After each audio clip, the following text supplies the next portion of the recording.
Welcome, folks, and welcome to another edition of Premier League running the first episode for the new season. All fans have waited for this particular time, talking about when the Premier League will return.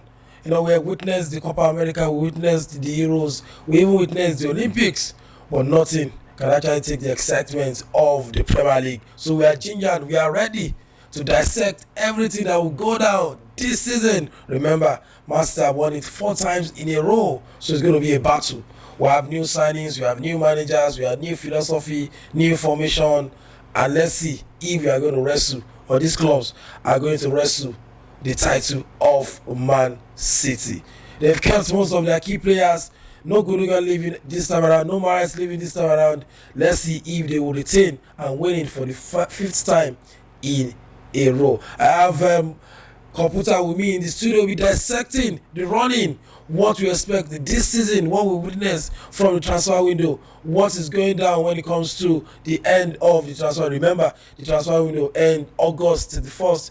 Will there be a movement with Osimhen moving to Chelsea, or Osimhen will move into PSG? We're dissecting everything on the show today. But let me welcome Computer to the first ever episode for the new season 2024-2025 season. What do you expect from this season? Thank you for having me, Bojo. Welcome, and good morning to everyone out there. I'm expecting a lot this season. This season should not be a roller coaster for Man City. It should not be business as usual. There are a lot of signings, and I think we still have more signings. So I expect tough battle this season. I saw the percentage coming out on who will win the league.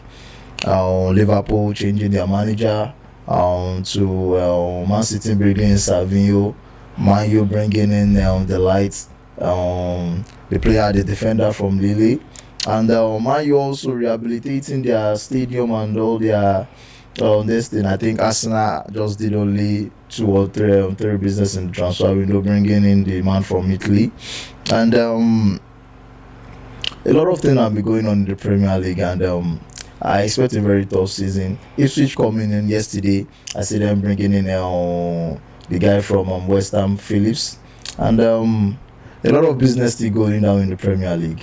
And I'm talking about business going on in the Premier League. Let's just take the chances of the clubs, the top clubs, of course, the one that we believe will be fighting for the title this season. We talk about Man City.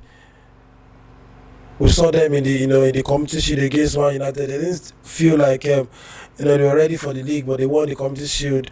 They missed out in Stones and the likes of Phil Foden, who are not yet back into his team. But they are playing against Chelsea this weekend. Is it a game that will set the tone for the title race? I think they should be starting on a high notes, because we know they are champions already. You know what champions do. You see what they did against Man U in the Community Shield. It looks like they were losing the match already, but champions do their thing. They come back. So for me, the Chelsea match, I would give it all out for City. But I want to see Chelsea put in a fight, because Chelsea has a very massive signing, having almost for something players on board in the whole team. I've not seen that before, but I think they should be, with all their signings, they should be giving us something to fight for. It shouldn't be business as usual. And I think it's been, from last season, it's been tough for Man City to beat Chelsea. If you watch the last season statistics, it's been tough for Man City to beat Chelsea. I think Chelsea has been having that battle with them, but I think it continues this season. I don't want to see a roller coaster of Man City this season, but I know they are champions, but I'll just give that to them to win the match. I'm talking about Arsenal. They've come back to back against Man City, and of course subsequent season. Is it the season for Arsenal?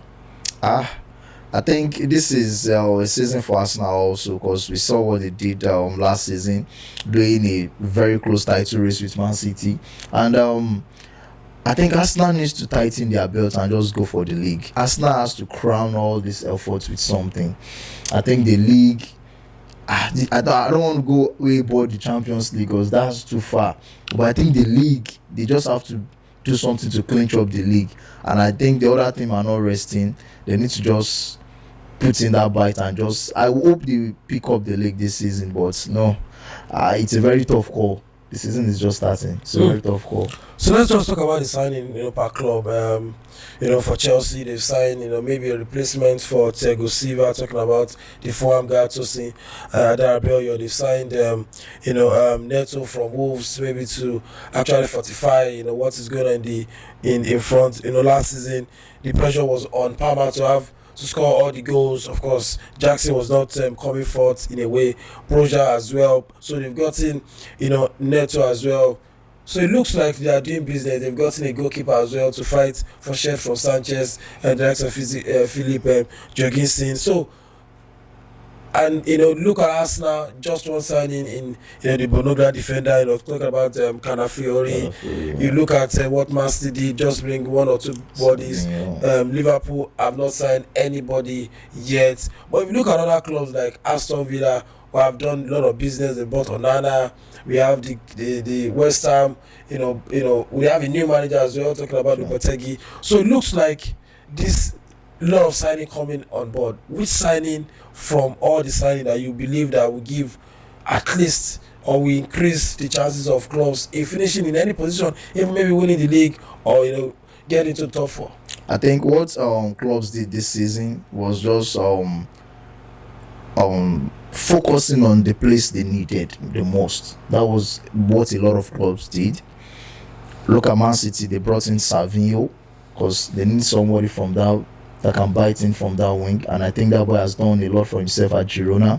If you look at Arsenal bringing in Calafiori, I think they need someone in their place. Where Tomiyasu, they were having injury all the time, and we saw the effect on them last season.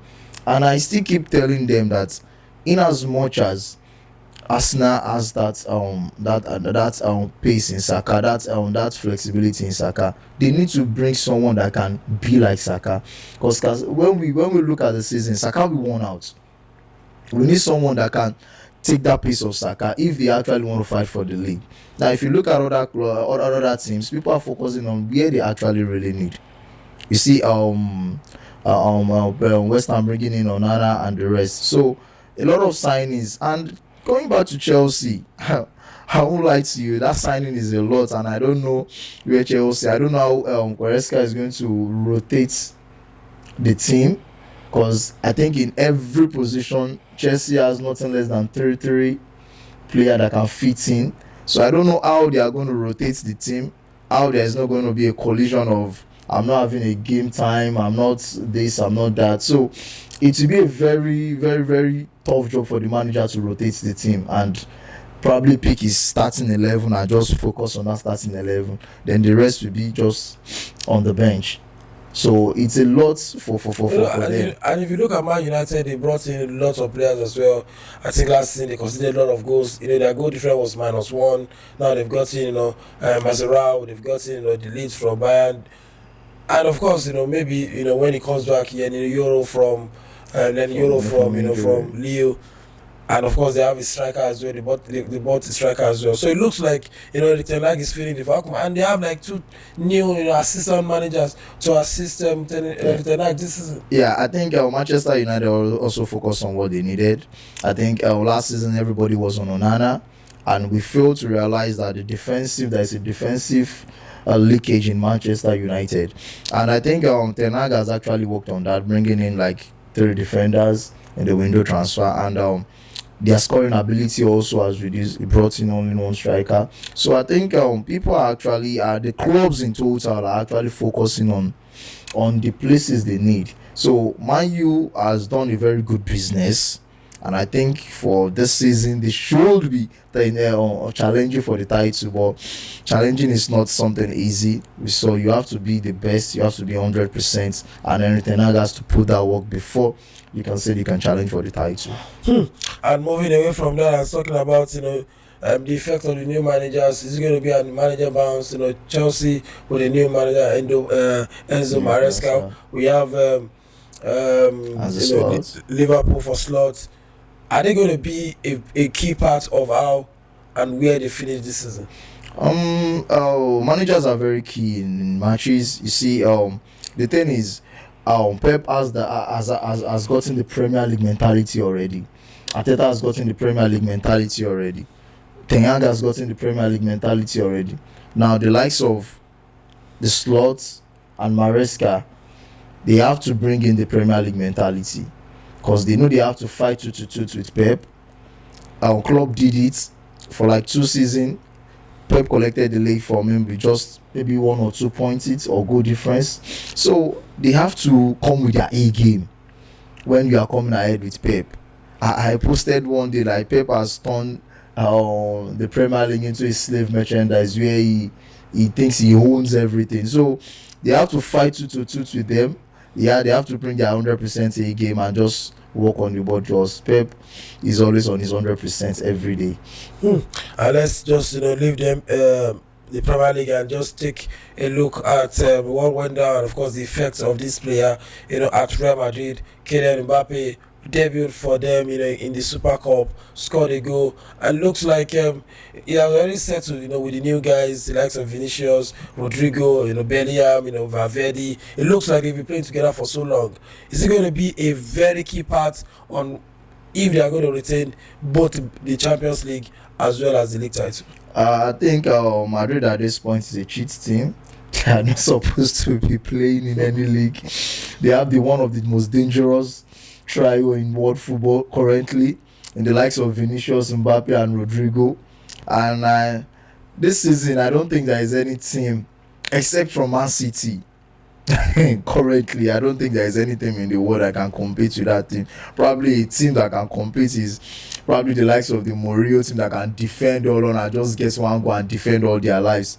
But I don't see that happening very soon. Any team in Madrid is picking up this season. They are trashing them black and blue. The likes of Mbappe, see them at the Super Cup, settling in. Atlanta had their fair share. They tried at the first half. But when it got to the second half, the boys think, let's just get straight into business. Likes of Bellingham, Vinicius, Mbappe.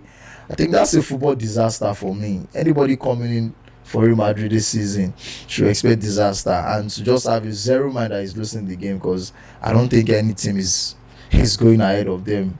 They are the cheat of football currently. The cheat of football currently, talking about Real Madrid with what they've got in, and of course the guy coming into the team, talking about Kylian Mbappe. He scored on his debut, and the other man that was wearing 9 when he scored on his debut was Cristiano Ronaldo. He's going to have a very successful Real Madrid career like Ronaldo is left to be seen. That's all we can take on this episode of Premier League Running, the first episode for this season, 2024-2025 season, where we're going to see if Man City will be retaining their title for the 5th time in a row. Computer, thanks for coming.